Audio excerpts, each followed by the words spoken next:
minta waktunya ya Bun Ya, untuk tugas wawancara di CGV ini nanti berkaitan dengan tema dilema etika. Di sekolah kita kan kebetulan ada beberapa kasus ya, beberapa kasus, dan itu nanti bagaimana untuk tindak lanjutnya. Saya mohon untuk bisa diberikan arahan dan juga nanti diberikan prosedur-prosedurnya seperti itu. Ya. Berdasarkan nilai-nilai kebajikan yang sudah kita miliki itu di sekolah kita, kira-kira dalam dilema etika ini nanti Bunda mau mengambil kasus yang mana? Sebetulnya di sekolah kita banyak kasus ya, tetapi saya akan mengambil bahwa kasus ini yang bagaimana, apakah kasus ini individu anak atau masyarakat atau bahkan ini kasus ini berdasarkan kebenaran atau apa ya, yang lawan kebenaran, kesetiaan. Jadi kita harus bisa mengidentifikasi kasus ini kasus yang bagaimana. Dan kalau itu individu, maksudnya anak tidak ada kaitan dengan masyarakat, yaitu harus kita dahulukan. Saya seperti itu. Ya, ini nanti berarti dalam identifikasi kasusnya itu nanti berarti berdasarkan kasus yang dimiliki oleh siswa kita, kasus yang dimiliki siswa kita, yaitu ya berdasarkan untuk membangun moral biar siswa itu memiliki karakter kan begitu.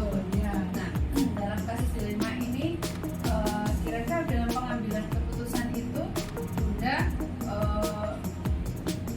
untuk kepentingan di situ kan ada benar dengan benar sebenarnya. Kita kan yang namanya dilema itu kan tidak pasti harus sesuai kan begitu, karena kadang kita mengambil keputusan harus ada yang mengedepankan sisi keadilan, ada juga yang peraturan kan seperti itu.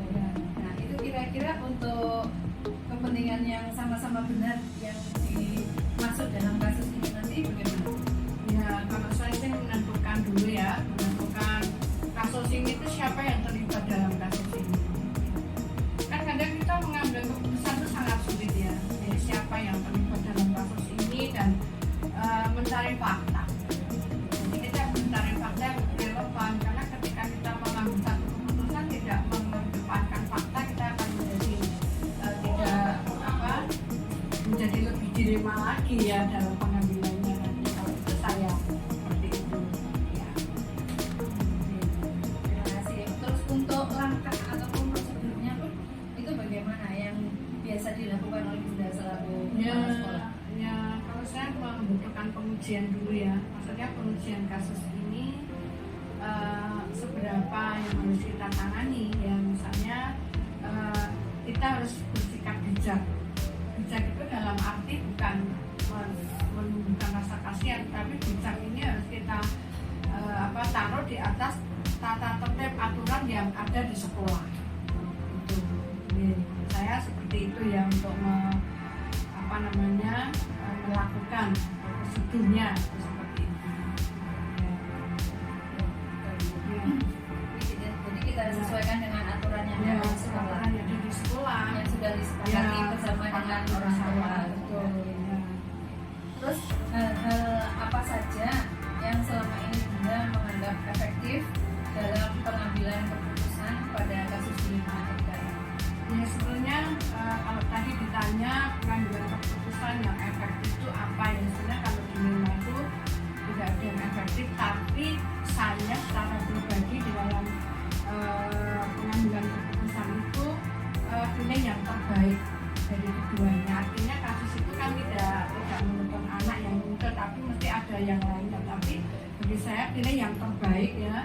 Kemudian kita akan fokus bersama untuk menangani itu. Jadi fokus itu juga dilema ya bagi saya, tetapi karena fokus itu harus bersama-sama pilih yang terbaik bagi kasus itu. Ya, seperti itu mungkin ya. Selanjutnya, hal-hal apa saja yang selama ini merupakan tantangan dalam pengambilan keputusan tersebut?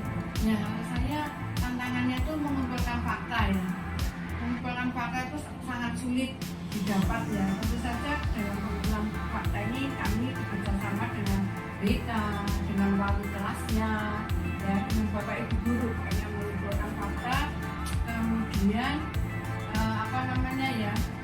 mengedepankan rasa keadilan atau objektif itu yang sulit.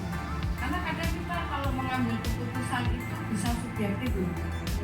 Tapi objektif itu yang menjadi fakta-fakta yang objektif itu yang sulit bagi saya ya. Untuk itu. Memang itu adalah tantangan kita karena itu. Iya, dalam pengambilan keputusan itu yang menjadi tantangan kita. Itu yang terberat bagi saya. Terus kemudian apakah Bunda memiliki sebuah jadwal tersendiri untuk melakukan penyelesaian dalam masalah tersebut? Ya, kalau saya tidak mempunyai jadwal ya, tetapi ketika kita menyelesaikan satu kasus itu kan perlu pertimbangan ya. Jadi tidak perlu, kalau saya secara pribadi tidak ada jadwal, tetapi ketika kita menyelesaikannya seluruh unsur warga sekolahnya yang terlibat. Bagi saya seperti itu, jadi tidak ada bagi saya ya. Juga tidak langsung menyelesaikan, tapi kita memang butuh waktu. Karena sekali lagi seperti tema penjelasan tadi, dilema. Ya, mungkin bisa juga dibicarakan dengan komunitas belajar yang sudah kita miliki, itu kan bisa mungkin kombel dengan kombel kita nanti bisa untuk saling mengisi bagaimana untuk menyelesaikan kasus yang kita hadapi. Bentuk prosedurnya itu seperti apa, Bu? Prosedurnya untuk menjalankan penyelesaian itu tadi. Kalau saya prosedurnya mencari tata tertib sekolah aja yang sudah kita sepakati bersama antara sekolah dan orang tua. Tanpa mentaati dan berkomitmen pada tata tertib itu tidak akan mungkin. Kalau saya seperti itu. Jadi kembali ke kesepakatan orang tua. Kesepakatan dengan orang tua. Kemudian adakah seseorang ataupun faktor yang mempermudah ataupun membantu Bunda dalam mengambil keputusan ini? Jadi orang-orang yang ikut atau orang yang terlibat dalam kasus ini. Kalau saya tentu saja di sekolah ada kombel ya. Nah itu kombel itu mempermudah saya untuk menyelesaikan semua masalah, tentu saja BK ya. Jadi kombel dan BK ini sangat mempermudah saya untuk kasus dilema etika ini. Tanpa ini saya puyeng sendiri ya, tidak bisa kita. Ya, itu saya ya. Selaku pimpinan harus saling koordinasi bersama-sama ya kita semua dan dari semua hal yang telah disampaikan tadi, pembelajaran apa yang dapat Bunda petik dari pengalaman Bunda mengambil keputusan di rumah ini? Bagi saya pelajaran yang bisa saya petik ya selama saya menyelesaikan ini, kita harus bijak ya, harus mempunyai satu pemikiran yang luas, artinya bahwa kita harus mampu menjadi pemimpin dengan strategi, ya punya strategi dan menghindari adanya konflik. Kan kadang ada ketika kita menyelesaikan kasus justru menimbulkan konflik baru. Nah bagi saya pelajaran yang saya petik itu adalah kita harus mempunyai satu kompetensi ya untuk memecahkan atau katakanlah masuk di dalam dilema etika ini ya. Jadi kita harus mempunyai kompetensi, mempunyai wawasan. Bagi saya sendiri bahwa tidak mudah untuk mengambil satu keputusan di dalam dilema etika. Itu yang saya berarti kan kita harus memiliki trik seperti itu. Kita harus punya strategi biar masalah yang kita hadapi itu tidak memberatkan salah satu atau muncul masalah yang baru ya.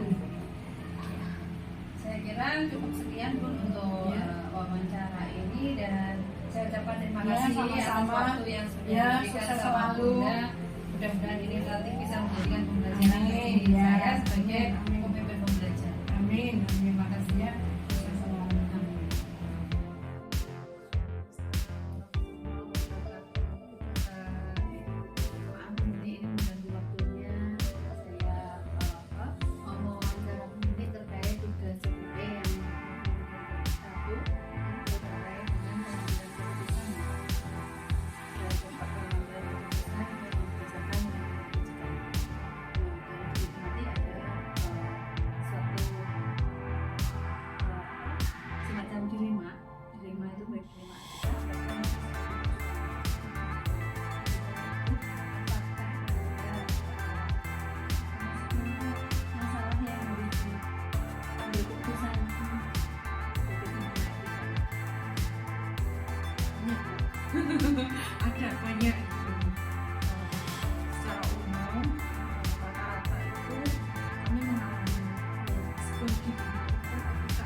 durasi masuknya itu loh bisa dihitung, maksudnya Dalam satu semester gitu iya, ya? masuknya itu bisa dihitung pakai jari.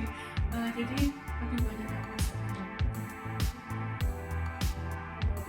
Kasusnya kebanyakan seperti itu. Berarti memang apa mungkin dari situ nanti bisa apa diidentifikasi gitu. Berarti kan kasus ini kan kasus bahwa anak itu apa untuk masuk saja luar dari semester untuk pengambilan keputusannya itu nanti terutama di kasus yang sudah disebutkan tadi itu kira-kira ada nggak kepentingan yang sama-sama penting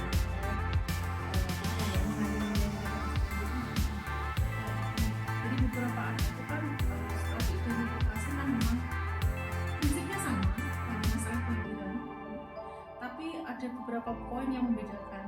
Jadi ada anak yang masih minat sekolah sebenarnya, tapi karena ada sesuatu hal memaksa dia tidak masuk sekolah. Ada juga yang tidak masuk sekolahnya karena sudah tidak ada minat di sekolah.